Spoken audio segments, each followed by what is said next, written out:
അസ്സലാമു അലൈക്കും വറഹ്മത്തുള്ളാഹി. തിബ്ബിൽ ഖുലൂബ് സഹായ സംഘം നിലമേൽ യൂട്യൂബ് ചാനലിലേക്ക് എല്ലാവർക്കും മർഹബ മർഹബ മർഹബ. പ്രിയമുള്ളവരെ, ഇന്ന് ഇവിടെ പ്രതിപാദിക്കാൻ പോകുന്നത് പരിശുദ്ധമായ ഖുർആനിലെ 2-ാമത്തെ അധ്യായമായ സൂറത്തുൽ ബഖറയിലെ 255-ാമത്തെ ആയത്ത് മാത്രം. 254 വരെയുള്ള ആയത്തുകൾ നമ്മൾ വിശദീകരിച്ചു കഴിഞ്ഞു. അത് കേൾക്കേണ്ടവർക്കും പഠിക്കേണ്ടവർക്കും തിബ്ബിൽ ഖുലൂബ് നിലമേൽ എന്ന യൂട്യൂബ് ചാനലിൽ അടിച്ചു നോക്കിയാൽ കാണാവുന്നതാണ്. അതെടുത്ത് പഠിക്കാവുന്നതാണ്. അർഹമുറാഹിമായ രാജാതിരാജനായ മലിക്കുൽ ജബ്ബാറായ അല്ലാഹുവേ, ഞങ്ങളുടെ സകല പാപങ്ങളും നീ ഞങ്ങൾക്ക് വിട്ടുപുറത്ത് മാപ്പാക്കി തരണേ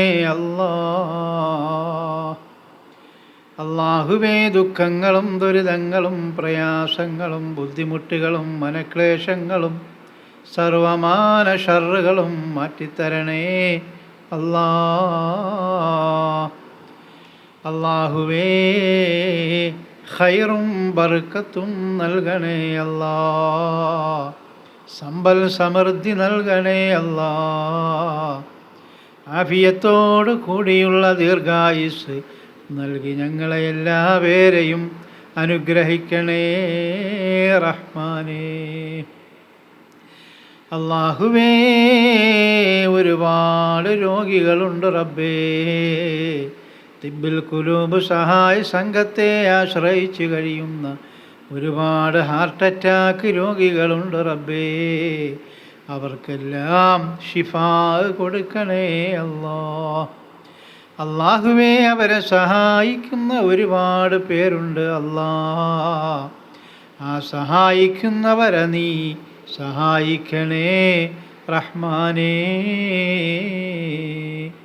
വൽഹംദുലില്ലാഹി റബ്ബിൽ ആലമീൻ. ബിസ്മില്ലാഹിർ റഹ്മാനിർ റഹീം.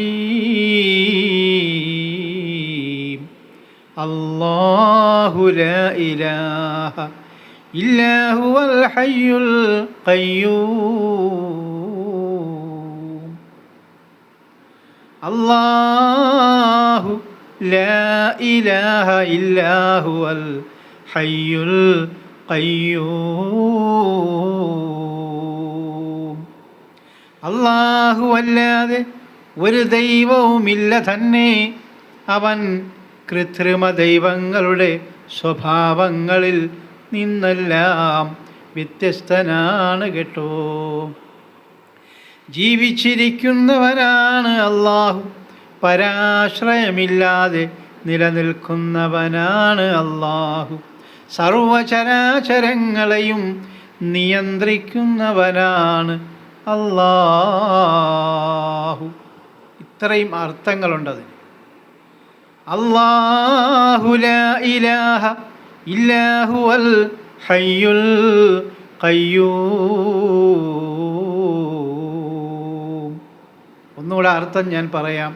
അല്ലാഹു അല്ലാതെ ഒരു ദൈവവുമില്ല തന്നെ. ആ അല്ലാഹു, അവൻ കൃത്രിമ ദൈവങ്ങളുടെ സ്വഭാവങ്ങളിൽ നിന്നെല്ലാം വ്യത്യസ്തനാണ് കേട്ടോ.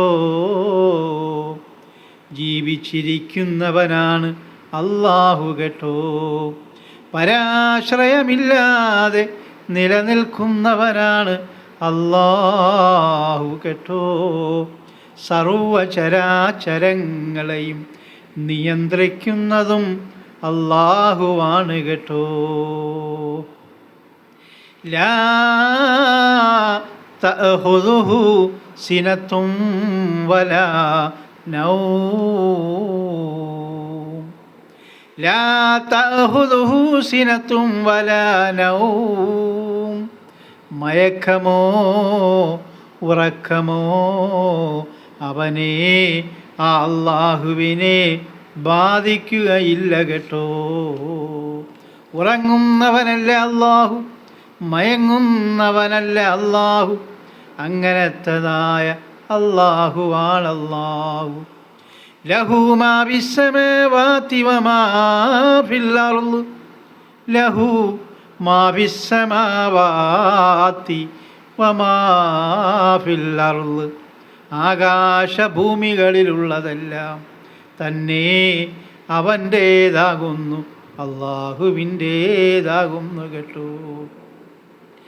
ലഹു മാ ഫിസ്സമാവാതി വമാ ഫിൽ അർള്, ആകാശഭൂമികളിലുള്ളതെല്ലാം തന്നെ അള്ളാഹുവിൻ്റേതാകുന്നു കേട്ടോ. മൻ ദല്ലദീ യശ്ഫഉ ഇൻദഹു ഇല്ലാ ബിഇദ്നിഹി, മൻ ദല്ലദീ യശ്ഫഉ ഇൻദഹു ഇല്ലാ ബിഇദ്നിഹി, അവൻ്റെ അടുക്കൽ സ്വാധീനം ചെലുത്തുന്നതിരിക്കട്ടെ. എങ്ങനെ? അവൻ്റെ അടുക്കൽ സ്വാധീനം ചെലുത്തുന്നതിരിക്കട്ടെ, അള്ളാഹുവിൻ്റെ അനുമതി കൂടാതെ. അവൻ്റെ അടുക്കൽ ശുപാർശ ചെയ്യാൻ ധൈര്യപ്പെടുന്നവർ ആരുണ്ട് കേട്ടോ. വളരെ ശ്രദ്ധിക്കണം. മൻ ദല്ലദീ യശ്ഫഉ ഇൻദഹു ഇല്ലാ ബിഇദ്നിഹി, അവൻ്റെ അടുക്കൽ സ്വാധീനം ചെലുത്തുന്നതിരിക്കട്ടെ, അഥവാ ദുആ ചെയ്യുന്നതിരിക്കട്ടെ, അള്ളാഹുവിൻ്റെ അനുമതി കൂടാതെ അവൻ്റെ അടുക്കൽ ശുപാർശ ചെയ്യാൻ ധൈര്യപ്പെടുന്നവർ ആരുണ്ട് കേട്ടോ. വളരെ അർത്ഥവത്തായ ആയത്താണ്. അള്ളാഹുവിനോട് നമുക്കാർക്ക് വേണമെങ്കിലും ദുആ ചെയ്യാം, അവനോട് പ്രാർത്ഥിക്കാം, അവനോട് കേണപേക്ഷിക്കാം. പക്ഷേ വേറൊരാൾക്ക് വേണ്ടി ശുപാർശ ചെയ്യാൻ ധൈര്യം ആർക്കെങ്കിലും ഉണ്ടോ എന്ന് അല്ലാഹു ചോദിക്കുകയാണ്.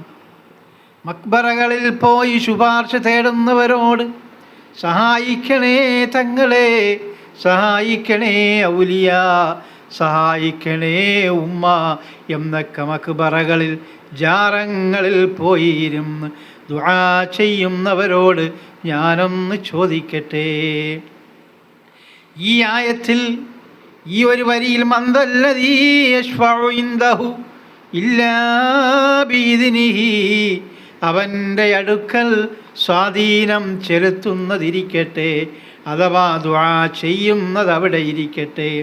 ദുആ ചെയ്തോളൂ ഇഷ്ടം പോലെ, പക്ഷേ അള്ളാഹുവിൻ്റെ അനുമതി കൂടാതെ അവൻ്റെ അടുക്കൽ ശുപാർശ ചെയ്യാൻ ധൈര്യപ്പെടുന്നവർ ആരുണ്ട് കേട്ടോ. അപ്പോൾ ആരും വേറൊരാൾക്ക് വേണ്ടി അള്ളാഹുവിൻ്റെ അടുത്ത് ശുപാർശ ചെയ്യാൻ ധൈര്യപ്പെടുന്നവരില്ലേ?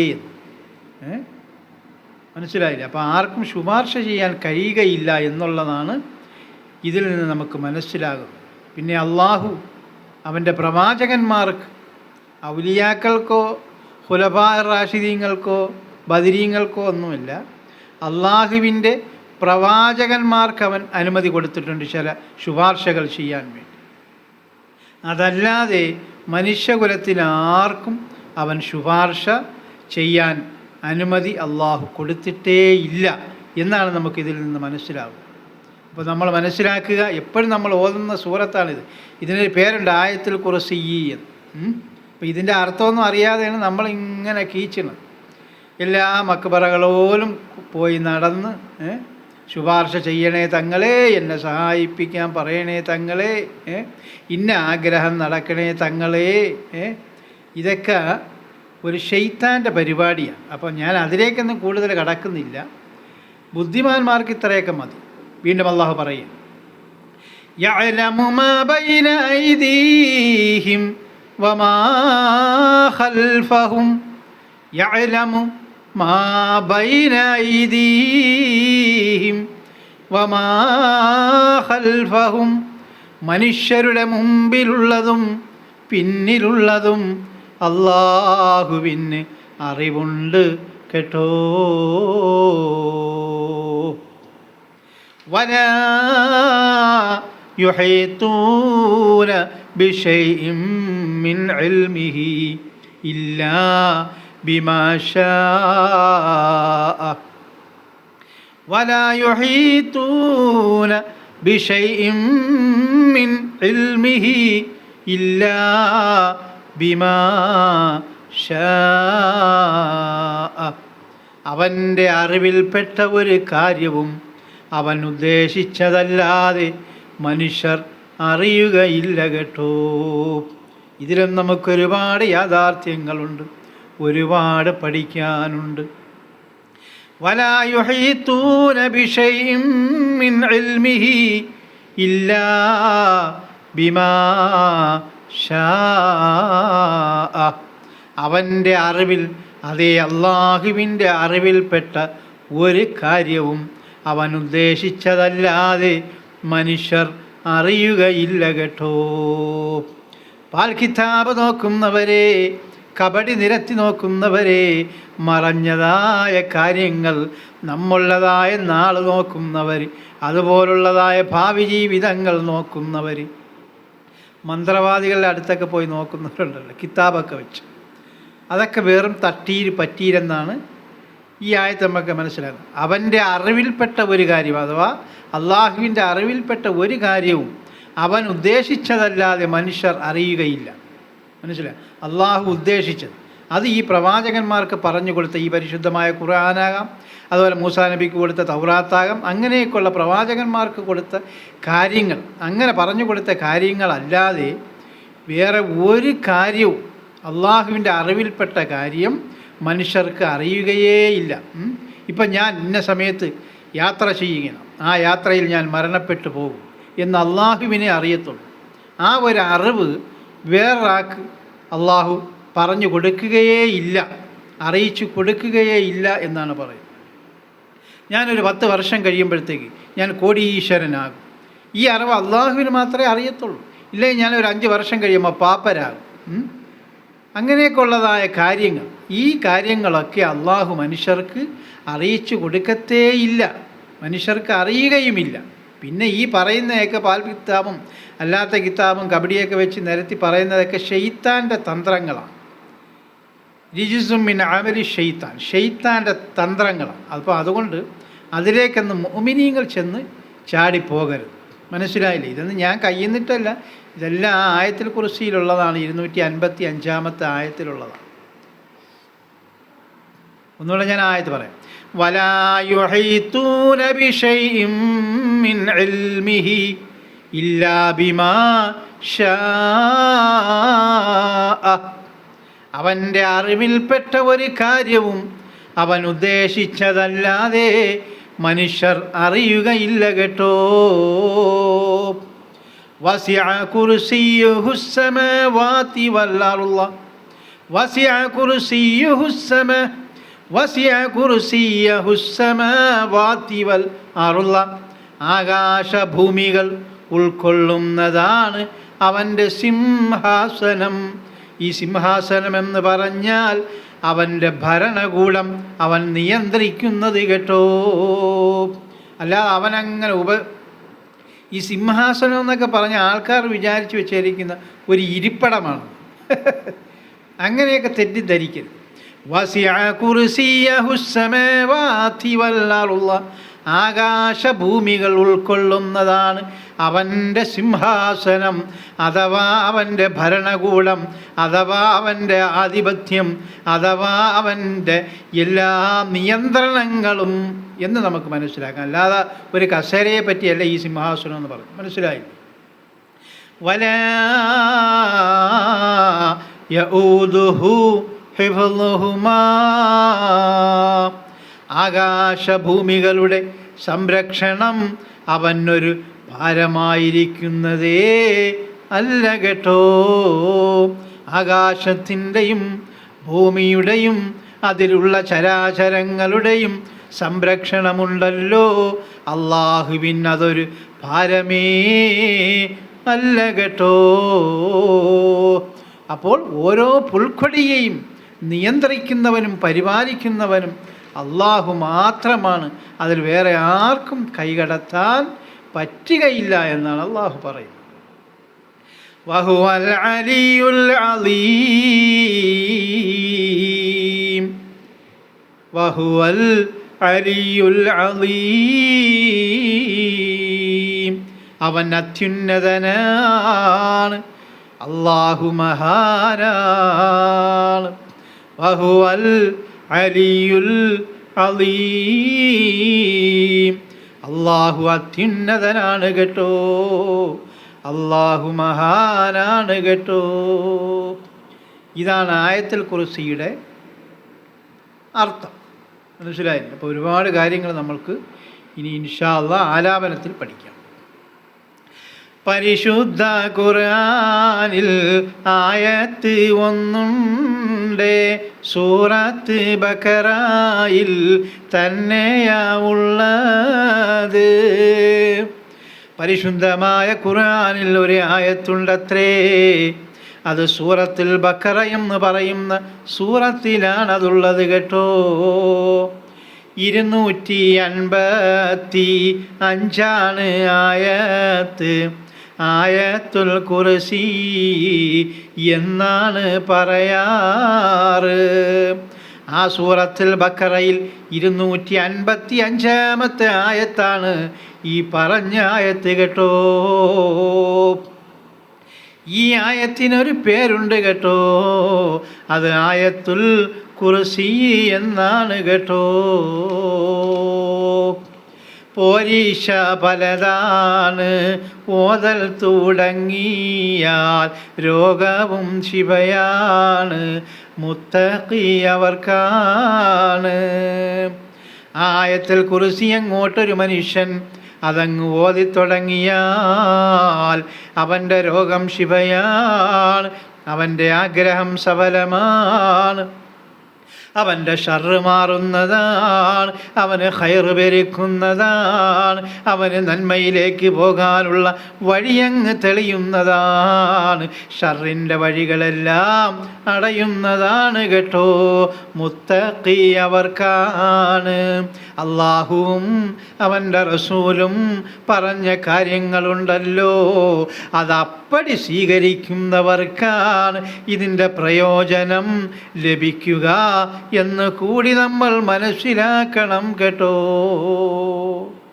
വെറുതെ മുസൽമാനാണെന്ന് പറഞ്ഞ് പേരും ഇട്ടിട്ട് അബ്ദുൾ റഹീം, അബ്ദുൽ ജബ്ബാർ, ഖുദ്ദൂസ്, അസ്സമദ്, സമദാനിയെ എന്നൊക്കെ പറഞ്ഞിട്ട് അങ്ങോട്ട് കയറിയിരുന്ന ആയത്തുൽ കുർസി ഓതിയ ഒരു ഫലവും കിട്ടില്ല. പിന്നെയോ അവൻ യഥാർത്ഥ ദീനുൽ ഇസ്ലാമിൻ്റെ വക്താവായിരിക്കും, 5 നേരം കൃത്യമായി നമസ്കരിക്കുന്ന ആളായിരിക്കും, പരിശുദ്ധമായ റമദാനിലെ നോമ്പ് വന്നാൽ അത് പിടിക്കുന്ന ആളായിരിക്കും, സക്കാത്ത് കൊടുക്കാൻ അർഹതപ്പെട്ടവനാണെങ്കിൽ അവൻ സക്കാത്ത് കൊടുത്തിരിക്കണം, അതുപോലെ ഹജ്ജ് ചെയ്യാൻ അർഹതപ്പെട്ടവനാണെങ്കിൽ ഹജ്ജ് ചെയ്തിരിക്കണം. പാവപ്പെട്ടവൻ മുന്നിൽ വന്നാൽ അവനെ മടക്കി അയക്കരുത്, വെറുതെ ഒന്നിയിൽ നല്ല വാക്ക് അല്ലെങ്കിൽ അവൻ്റെ ഓഹരി ചിലവഴിക്കുന്നവനായി, അള്ളാഹു കൊടുത്തതിൽ നിന്ന് ധനം ചിലവഴിക്കുന്നവനായിരിക്കണം. നന്മയായ കാര്യങ്ങൾ, ആരോടും ദ്രോഹത വെച്ചേക്കരുത്, ആരോടും പരിതാപമുണ്ടാകരുത്, ആരോടും അസൂയ വയ്ക്കരുത്, ആരെയും പരദൂഷണം പറയരുത്, കക്കരുത്, മോട്ടിക്കരുത്. അങ്ങനെയൊക്കെ ഒരുപാട് കാര്യങ്ങൾ ദീനിലുണ്ട്. ആ ദീനിൻ്റെ ചട്ടക്കൂടിൽ ഒതുങ്ങി നിന്ന് ജീവിക്കുന്ന ഒരു മനുഷ്യനാണ് ആ മനുഷ്യൻ. അവന് ഈ ആയത്തുൽ കുർസി ഓതിയാൽ അവന് പ്രതിഫലം ലഭിക്കും. അല്ലാതെ ഒരു പേര് കൊണ്ട് ഒരു പ്രയോജനം നമുക്ക് ലഭിക്കില്ല. മനസ്സിലായില്ലേ? അതൊക്കെ നമ്മൾ മനസ്സിലാക്കിയിരിക്കും. അപ്പോൾ ആയത്തുൽ കുർസി ഓതിയിട്ട് പലർക്കും പ്രതിഫലം കിട്ടുന്നില്ലല്ലോ എന്ന് പറയുന്നു. അങ്ങനെ പറയുന്നവരോടാണ് ഞാൻ ഈ പറയുന്നത്. അവർക്ക് പ്രതിഫലം കിട്ടാത്തത് അവർ യഥാർത്ഥ മുസ്ലിമായില്ല. മനസ്സിലായില്ലേ? ഒന്നീ നിസ്കാരത്തിൽ പിഴവ് കാണും, അല്ലെങ്കിൽ ദാനധർമ്മങ്ങൾ ചെയ്യുന്നതിൽ പിഴവ് കാണും, അല്ലെങ്കിൽ ദാനധർമ്മങ്ങൾ ചെയ്യുമ്പോഴത്തേക്ക് എന്തെങ്കിലും ആവശ്യമില്ലാത്ത പറഞ്ഞുകൊണ്ടേ കൊടുക്കുക. അങ്ങനെയൊക്കെ ഒരുപാട് പാളിച്ചകൾ കാണും. അതുകൊണ്ടാണ് ഇതൊന്ന് ഓതിയാൽ നമുക്ക് പ്രയോജനം കിട്ടാത്തത്. അല്ലാഹുവിൻ പദവിയും മഹിമയും പറയുന്നു, അവനെയും വർണ്ണന കൊണ്ടാകെ മൂടുന്നു. അള്ളാഹുവിൻ്റെ പദവി പറയുന്ന ഒരു ആയത്താണ് കേട്ടോ, അവൻ്റെ മഹിമ പറയുന്ന ആയത്താണ് കേട്ടോ, അള്ളാഹുവിനെ വർണ്ണിക്കുന്ന ആയത്താണ് കേട്ടോ. അള്ളാഹുവിൻ ഏകത്വം ആകെയും പറയുന്നു, അതുകൊണ്ട് ആയത്തിൻ പോരീഷ കൂടുതൽ. അള്ളാഹുവിൻ്റെ ഏകത്വം എടുത്തെടുത്ത് പറയുന്നുണ്ട് കേട്ടോ. അള്ളാഹുവിൻ്റെ ഏകാധിപത്യം എടുത്ത് പറയുന്നുണ്ട് കേട്ടോ. അതുകൊണ്ട് ഈ ആയത്തിന് പോരിശ കൂടുതലാണ് കേട്ടോ. എല്ലാമേ ആയത്തും റബ്ബിൻ കലാമാണ്, എന്നാലും ചിലതൊക്കെ പോരീശ പെരുത്താണ്. പരിശുദ്ധമായ ഖുർആൻ അത് അല്ലാഹുവിൻ്റെ കലാമ് തന്നെയാണ്. പക്ഷേ എന്നിരുന്നാലും ചില ആയത്തുകൾക്ക് അതിൻ്റേതായ പോരീശയും മഹത്വവും പ്രതിഫലവും ഉണ്ട് കേട്ടോ. അത് നമ്മൾ ഒരിക്കലും വിസ്മരിച്ചു പോകരുത് കേട്ടോ. നബിമാരെ ഒക്കെയും ചെയ്തുള്ള ദുആയാണ്, റബ്ബിൻ്റെ ആജ്ഞയാൽ ഒക്കെയും ദുആയുണ്ട്. പ്രവാചകന്മാര് നബിമാരൊക്കെ ദുആ ചെയ്ത ദുആകൾ അള്ളാഹുവിൻ്റെ ഈ പരിശുദ്ധമായ കലാമിലുണ്ട്. അത് വലിയ പോരിശയാണ്. അതുപോലെ അള്ളാഹു പഠിപ്പിച്ചു തന്ന ദുആയുണ്ട്. റബ്ബനാ ആതിനാ ഫിദ്ദുനിയാ ഹസനതൻ വഫിൽ ആഖിറതി ഹസനതൻ വഖിനാ അദാബന്നാർ. ഇതാണ് അള്ളാഹു മനുഷ്യന് പഠിപ്പിച്ചു കൊടുത്ത ആയത്ത്. അതിലൊക്കെ വലിയ പോരിശയുണ്ട് കേട്ടോ. റബ്ബീനെ ഒക്കെയും നീയും ഭാരമേൽപ്പിച്ച് ഈ ഉള്ള ആയത്തും ഓതി നടന്നേക്കി. നമ്മൾ എന്തെങ്കിലും ഒരു ആവശ്യത്തിന് പോയാൽ യഥാർത്ഥ മുസൽമാനാണോ നീ, അവൻ അള്ളാഹുവിലേക്ക് വരമേൽപ്പിച്ചു കൊള്ളട്ടെ. എന്നിട്ട് ഈ ആയത്തൊന്ന് ഓതിയിട്ട് അവൻ ഒന്ന് നടന്ന് നീങ്ങട്ടെ. അവൻ്റെ കാര്യം സഫലമാണ്, അവൻ്റെ വഴി എളുപ്പമാണ്, അവൻ്റെ വഴി ഖൈറാണ്. എല്ലാം അള്ളാഹുവിലേക്ക് വരമേൽപ്പിച്ചിട്ട് ഈ ആയത്തിൽ കുറിച്ച് ഓതി അങ്ങോട്ട് നടന്നിട്ട് മുസ്ലിം ആയിരിക്കണം, യഥാർത്ഥ മുസ്ലിം. മനസ്സിലായില്ലേ? പരദൂഷണം പറഞ്ഞിട്ടാണ് പോകണമെങ്കിലേ അതുകൊണ്ട് പ്രയോജനമൊന്നുമില്ല. നിന്നൂടെ ആവശ്യം ഹലാലാണ് എങ്കിലേ തഖ്വായും നിന്നീലേ ഉണ്ടെങ്കിൽ ബർക്കത്താ. നീ യഥാർത്ഥ ഒരു സത്യവിശ്വാസിയാണ് എങ്കിൽ നീ ഒരു ആവശ്യത്തിന് പോയാൽ ആ ആവശ്യത്തിൽ നിനക്ക് ബർക്കത്തുണ്ടാകും, സഫലമാകും. എങ്ങനെയാണെന്നറിയുമോ? നീ എല്ലാം അള്ളാഹുവിലേക്ക് ബരമേൽപ്പിച്ച് കഴിഞ്ഞിട്ട് ഇറങ്ങാൻ നേരത്ത് ഈ ആയത്തുൽ കുർസി ഒന്ന് ഓതിയിട്ട് നീ നിൻ്റെ വഴിക്ക് പോയാൽ അവിടെ ബർക്കത്തുണ്ട്. പക്ഷേ നീ യഥാർത്ഥ മുസ്ലിമായിരിക്കണം കേട്ടോ. ദീനിയിലെ പൊടി പോലും നിന്നിലേ ഇല്ലെങ്കിൽ പറഞ്ഞിട്ട് കാര്യവും ഇല്ലല്ലോ ഇല്ലെന്നേ. നമ്മൾ ജോലിക്ക് പോവുകയാണ്, ഒരു കടയിൽ നിൽക്കുകയാണ്. ആ കടയിലുള്ളതായ കുറച്ച് സാധനങ്ങൾ നമ്മളെ മക്കൾക്ക് കൊണ്ടുവന്ന് മുതലാളി അറിയാതെ തീറ്റിപ്പിച്ചിട്ട് മുതലാളി അറിയാതെ അവൻ്റെ കടയിൽ നിന്ന് സാധനങ്ങൾ കൊണ്ടുവന്ന് മക്കളെയും നമ്മളുമൊക്കെ തിന്ന് ഇങ്ങനെ വയറും വീപ്പിച്ചിട്ട് ബിസ്മില്ലാഹി തവക്കൽതു അലല്ലാഹ് എന്ന് പറഞ്ഞ് ആയത്തുൽ കുർസി മോദി ഒരു പർദയും ഇട്ട് അല്ലെങ്കിൽ ഒരു തൊപ്പിയുമൊക്കെ വെച്ച് അങ്ങോട്ട് നമ്മളുടെ ആവശ്യത്തിന് വേണ്ടി ഇത് മോദിക്കൊണ്ടിറങ്ങിയാൽ ഒരിക്കലും നടക്കുകയില്ല എന്ന് മാത്രമല്ല, ആ വഴിയിൽ പിന്നെ നീ തിരിഞ്ഞു നോക്കണ്ട, അള്ളാഹുവിൻ്റെ ബർക്കത്തുണ്ടാവുകയില്ല കേട്ടോ. എല്ലാവർക്കും ബർക്കത്ത് വേണം, ബർക്കത്ത് വേണം. നമ്മൾ ചെയ്യുന്നതൊന്നും അള്ളാഹുവിന് നിരക്കാത്ത കാര്യങ്ങളാണ്. പിന്നെ അവർക്കെങ്ങനെ ബർക്കത്ത് കിട്ടും? ഇൻഷാ അള്ളാഹ് നാളത്തെ വിഷയം ഖുർആൻ്റെ ആയത്തല്ല, ഈ ബർക്കത്തിൻ്റെ ഒരു വിഷയമായി. നമ്മൾ ബർക്കത്തിന് അർഹരാണോ എന്നുള്ളൊരു വിഷയം ഇൻഷാ അള്ളാഹ് അടുത്ത ദിവസം ഞാൻ നിങ്ങളുടെ മുന്നിൽ എത്തിക്കുന്നതാണ്. അള്ളാഹു തൗഫീഖ് ചെയ്യുമാറാകട്ടെ. اللهم اغفر للمؤمنين والمؤمنات والمسلمين والمسلمات ربنا رب ارحمهما كما ربياني صغيرا ربنا آتنا في الدنيا حسنة وفي الآخرة حسنة وقنا عذاب النار صلى الله على محمد സ്വല്ലല്ലാഹു അലൈഹി വസല്ലം. സ്വല്ലല്ലാഹു അലാ മുഹമ്മദ് സ്വല്ലല്ലാഹു അലൈഹി വസല്ലം.